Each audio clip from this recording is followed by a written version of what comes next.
Jack Crawford heard the rhythm and syntax of his own speech in Graham's voice. He had heard Graham do that before with other people.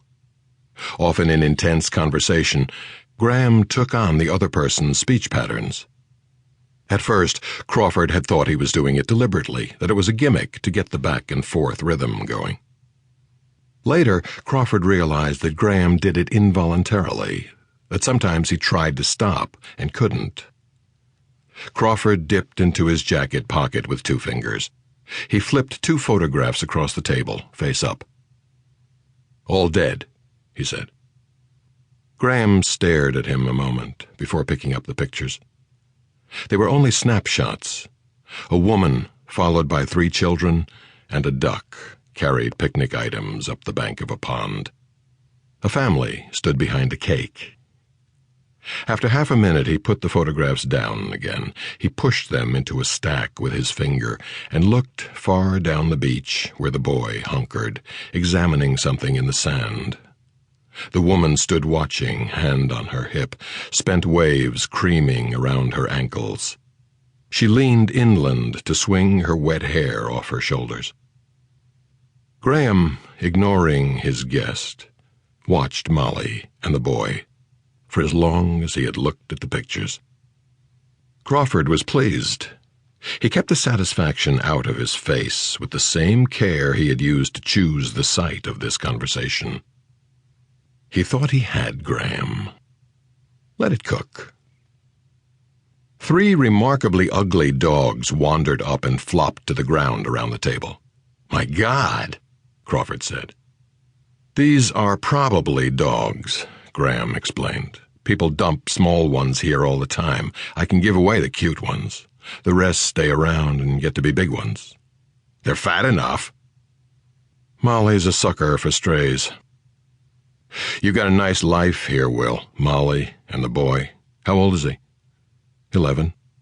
"Good-looking kid. He's going to be taller than you." Graham nodded. "His father was. I'm lucky here, I know that. I wanted to bring Phyllis down here, Florida, get a place when I retire and stop living like a cave fish. She says all her friends are in Arlington. I meant to thank her for the books she brought me in the hospital, but I never did. Tell her for me?" "I'll tell her."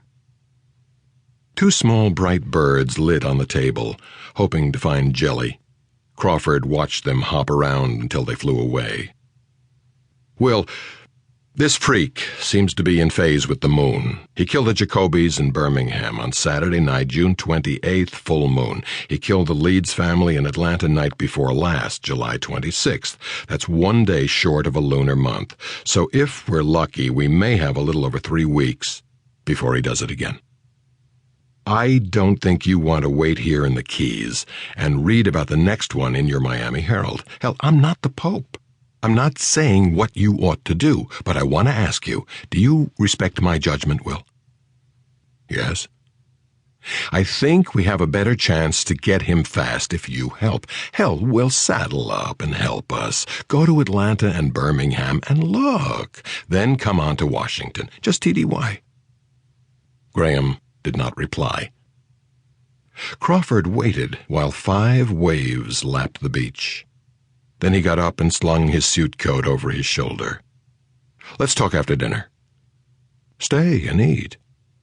Crawford shook his head. "I'll come back later. There'll be messages at the Holiday Inn and I'll be a while on the phone. Tell Molly thanks, though."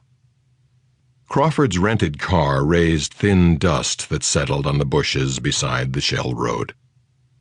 Graham returned to the table. He was afraid that this was how he would remember the end of Sugarloaf Key.